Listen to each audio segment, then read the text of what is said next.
Good evening, ladies and gents. Welcome back to DEGREELESSNESS. Hope you're all having a lovely week. It's been pretty rough out there these days. Not too much popping in the gaming world recently, though. Maybe everyone's waiting for that GTA 6 reveal. Jesus, how much of a nightmare riot is that going to be? I can't wait. But that is a scary story for another time. Just a few things to get into today, though, so we best get deep inside right away.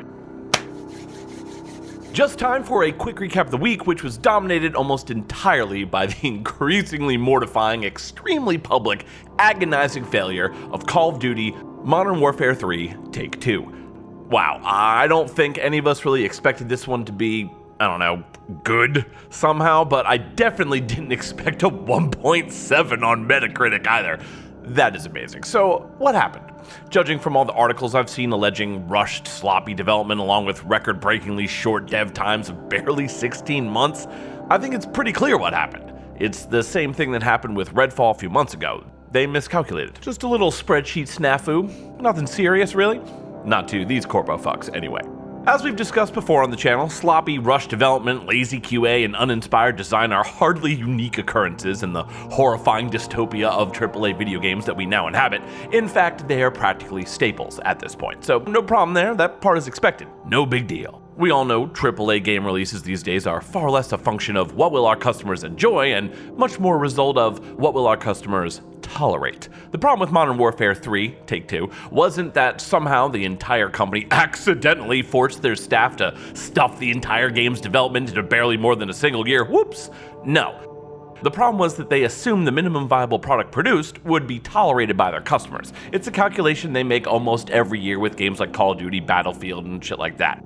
Sometimes they get it right and get away with shipping a substandard, barely viable shit heap that somehow goes over everyone's heads. IGN gives it a 7, everybody buys it, plays the maps for about 2 weeks, then forgets about it. Activision rakes in huge profits at a ridiculously low cost for that quarter once again, and we all move on. But then some years, this happens. They crunch just a little bit too much. They cut down on dev time by just a few too many weeks. They cut just a bit too many features and oops, everybody happens to notice, and then there's a problem. Well, for a little while, anyway. Notable examples of this phenomenon recently are Battlefield 2042, Redfall, and of course, Modern Warfare 3. It's an easy mistake to make if I'm being fair. Call of Duty customers so frequently put up with garbage utterly bereft of any value whatsoever, it's easy to see how the Activision bosses assumed they'd put up with this too.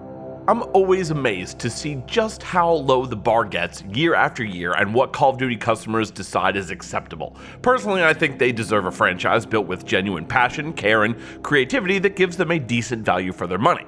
But I don't know, maybe I'm crazy. Something tells me I would not do well as Activision CEO. In any case, we know they won't be stopping anytime soon, so I'll see y'all next year when we roll the dice on Call of Duty once again. My money's on getting a banger next year, what do y'all think? Moving on, for our main story tonight, in keeping with the theme of Modern Warfare 3's embarrassing flop, we're going to talk some more about just how little game publishers give a fuck about providing you with quality games, and just how much they do care about simply making money and nothing else. Now, in the beginning, video games were a quickly changing field where barely 10-20% of them were able to really turn a profit. Very small, hobbyist niche sort of market. So while only a small percentage were ever really profitable, those that were very profitable. And at that time, there was really only one way to ensure a game was one of those illustrious few that were super profitable. Make it fucking fun. That, friends, is what a field that values talent and customer satisfaction looked like. You'll probably never see its like again. You'll notice that is not what we have today. Today, no one gives a shit how much fun a game is or if it's a high-quality product. The only thing that matters is how much money it makes, how profitable is it. These devs are not trying to sell you a good time, they're just trying to get your money any way that they can, and they will go with whichever route offers the quickest, easiest, cheapest way to that goal.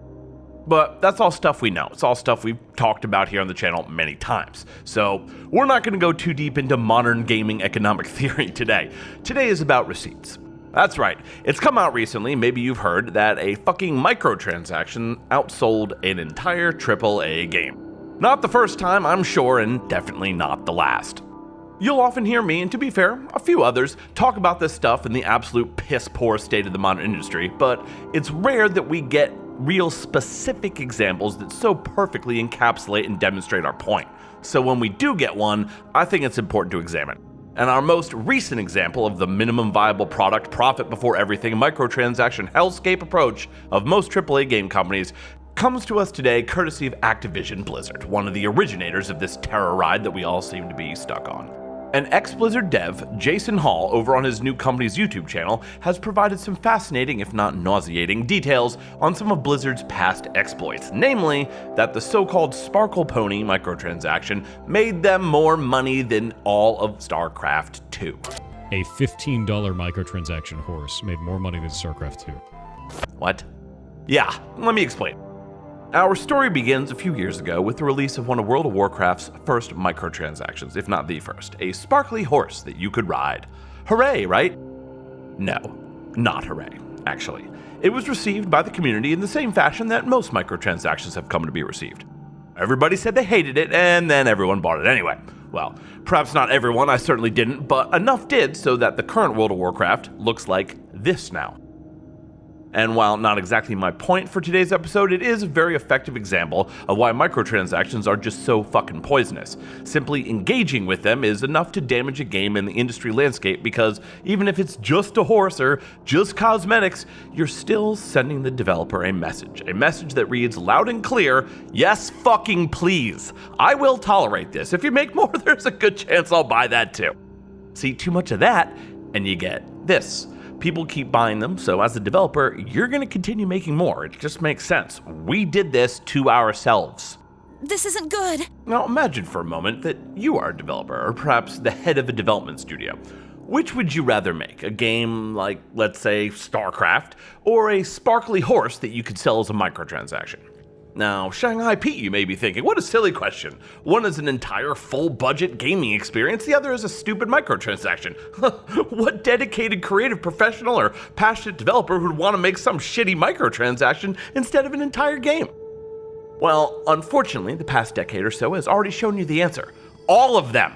Because these companies are not run by dedicated creative professionals or passionate developers, they're run by fucking corpo suits. And a corpo suit's answer to that question will always be, well, which one makes me more money? After all, why spend the time, money, or resources on making an entire game or even making a good game when a fucking horse microtransaction that took one artist about an hour to whip up might outsell it? They could not possibly care less how much their customers like their product, providing that you keep spending money. And when that's your approach to the business, you can't really be surprised when microtransactions get most of the focus. Remember, corpos do not have values, they have revenue targets. That's it. And with that in mind, looking at the state of Blizzard now, it should come as no surprise that the Sparkle Pony, the first WoW microtransaction ever, made Blizzard more money than motherfucking StarCraft 2. Let's get into the numbers. The Sparkle Pony, or Celestial Steed as it was officially known, though later dropped to a mere $15, cost $25 on its initial debut. $25, you may be thinking, for a fucking World of Warcraft mount? What? Are you sure people actually bought that and didn't just mass public shame Blizzard maybe into never doing something like that again? Oh yes, sadly, I'm quite sure. Not only did people buy it, but so many people bought it that they needed to form a line 7 hours long containing more than 140,000 people to deal with it. You know how much that earned Blizzard? $3.5 million in less than a day for a horse in World of Warcraft that everyone said they hated. StarCraft 2, on the other hand, took over 2 years to sell a mere 6 million copies. And while we don't have the exact revenue number for that, it's pretty easy to extrapolate how 3.5 million in less than a day could easily out-earn 6 million copies over 2 years. Especially when you have an ex-Blizzard dev explicitly stating it. A $15 microtransaction horse made more money than StarCraft 2. This is the reason, the only reason, why we continue to have microtransactions. From World of Warcraft to Diablo 4, from Call of Duty to Assassin's Creed. They continue to turn a profit. And since they continue to turn a profit, there's no reason for Blizzard or any developer to stop making them. It's as simple as that. You're wondering why these companies do microtransactions? Because dipshits keep buying all of them. Think about this whenever you wonder why GTA 6 took so long and why they just kept putting more and more resources into stuff like GTA Online, and why your favorite developer isn't making a sequel to that game you love and just keeps releasing more and more microtransactions for it instead. or why Diablo Immortal exists, or why a company would rather put out their 700th Candy Crush clone instead of a new product, or why Konami doesn't give a fuck about making new good games, and on and on and on. And when you compare driving an entire staff of hundreds, 2 years plus overtime to create a single game, with paying one guy, maybe two, to make just one microtransaction that will likely outsell it, that tells you all you need to know about why the gaming industry landscape looks the way it does and why your custom gun skin or sparkly horse looks like it had a little more effort put into it than that entire AAA game that you just spent $70 fucking on. And it also explains why we're never getting StarCraft 3. Woke up, smoke up, blunt, then I pass out. Pass out. Woke up, what up, smoke up, blunt, then I'm back down. Back down. What? Yup, woke up, smoke up, blunt, then I pass out. Pass out. Woke up, what up, smoke up.